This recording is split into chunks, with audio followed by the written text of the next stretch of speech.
ఈ విధంగా రాజకీయాలు చేశారు. రాళ్ళ పైన కూడా మీకు గుర్తుంటుంది, నెంబర్ రాళ్ళ పైన కూడా ఫోటోలు వేస్తున్నారు. అది తప్పు. ఎప్పుడు ఫోటోలు ఇందిరాగాంధీ మేము చిన్నప్పుడు మా నాయన ఉండేటప్పుడు గవర్నమెంట్ భూమి ఏదైనా ఇస్తే ఆ బుక్ పేపర్ పైన పక్కన ఏదో ఇందిరాగాంధీ బొమ్మ ఉంది నాకు తెలుసు. అదేంటి గవర్నమెంట్ భూమి పక్కా కాగితం ఇస్తే అంతే నాకు తెలుసు. ఎవరి ఫోటోలు ఉండాలా, రాష్ట్ర ప్రభుత్వం రాజ్యం బుక్లో ఉండాలా ఈ విధంగా. తర్వాత లోపల మీ ఫోటో ఉంటారు. ఈ భూమి మీద జగన్మోహన్ రెడ్డిదో మనకు తెలియదు. పొరపాటు మన ఏమన్నా గవర్నమెంట్ వచ్చింటే ఈ భూములు ఏమైందో,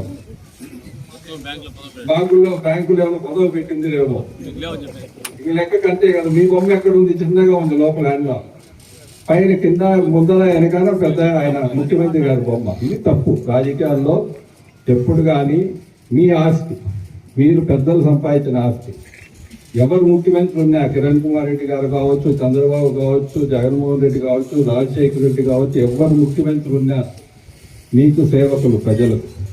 ఇంటి పెద్ద ముఖ్యమంత్రి ఉద్యోగం అంటే అదేమి కిరీటం కాదు. ఎవరికి మీకు సేవ చేసేదానికి ప్రజలు అవకాశం ఇచ్చారు. ఒక ఇంటి పెద్దగా రాష్ట్రానికి సేవ చేయమని చెప్పి మన బాధ్యత ఎంత వీలైతే అంత మీకు సేవ చేసే బాధ్యత. మన ఫోటోలు వేసుకునేది కాదు. ఈరోజు రాజముద్రలతో కొత్త పాస్బుక్లు ఇవ్వటం జరిగింది. తప్పులు ఏమన్నా ఉంటే కూడా తహసీల్దార్ గారు, ఇక్కడ ఉండే సర్వేయర్లు కానీ, గ్రామ సచివాలయం కానీ, ఆర్టీఓ గారు కూడా కొత్తగా జాయిన్ అయినారు. మనకు ఎప్పుడు అందుబాటులో ఉంటారు.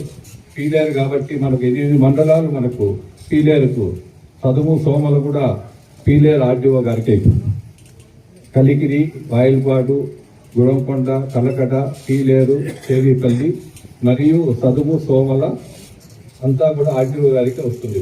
పీలేరు ఆర్టీఓ గారికి రైతు సమస్యలు ఏమైనా ఉంటే కూడా మీరు ఆర్టీఓ గారి దృష్టికి తీసుకెళ్ళండి. ఆమె కూడా వారానికి ఒక దినము ప్రతి ఎంఆర్ ఆఫీస్కు వీలైతే రామని చెప్పాం. ప్రజల సమస్యలు, కరప్షన్ తక్కువగా, ప్రజల దగ్గర ఏం ఆశించకన్నా మనం రాళ్ళ భూమి, మీరు పెద్దలు సంపాదించిన భూమి, మీ భూమి మీకు ఇస్తున్నామంటే దీంట్లో మా మెహర్బానీ లేదు. ఇక్కడ మాది కానీ రెవెన్యూ డిపార్ట్మెంట్లు కానీ ఆ భూమి తప్పులు లేకుండా మీకు ఇవ్వాలంతే. దానికి ప్రజలను తిప్పుకునేది, పీడించేది ఆ పని ఉండకూడదు. కాబట్టి దయచేసి రెవెన్యూ డిపార్ట్మెంట్ నువ్వు రిక్వెస్ట్ చేస్తున్నా, చెడ్డ పేరు మనకు రాకూడదు. ముందు ఏం జరిగిందో మనకు అనవసరం. రీసర్వే పేరుతో గ్రామాల్లో రచ్చనైపోయినాయి. బ్రిటిష్ కాలం నుంచి అనుభవించుకుంటారు. ఒక రైతు ఒక విలేజ్లో అనుభవించుకుంటాడు. పట్టా భూమి పక్కన గవర్నమెంట్ భూమి.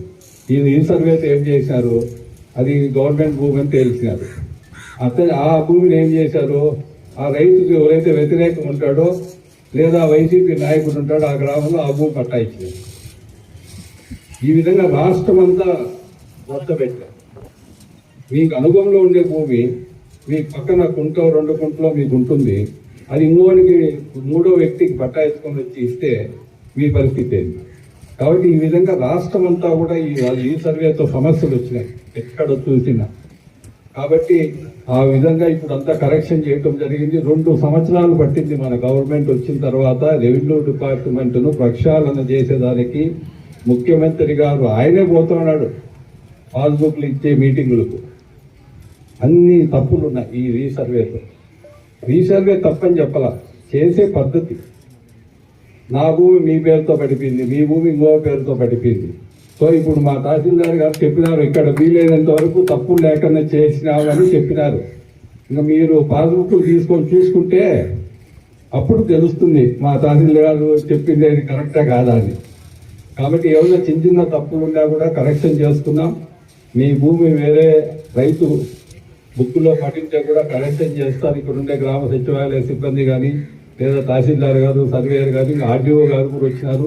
ఇప్పుడు ముఖ్యమంత్రి గారు కూడా చాలా అధికారాలన్నీ కూడా ఆర్డీఓ గారికి ఇచ్చేస్తున్నారు. ఎక్కువ జేసీ గారి దగ్గరికి, కలెక్టర్ దగ్గరికి పోకన్నా మనకు ఆర్డీఓ గారికి అధికారాలు చిన్నవన్నీ ఆమె లెవెల్లోనే చేసే పరిస్థితి వచ్చిందంటే అప్పుడు మీరు ఎక్కువ పోయే పని లేదు.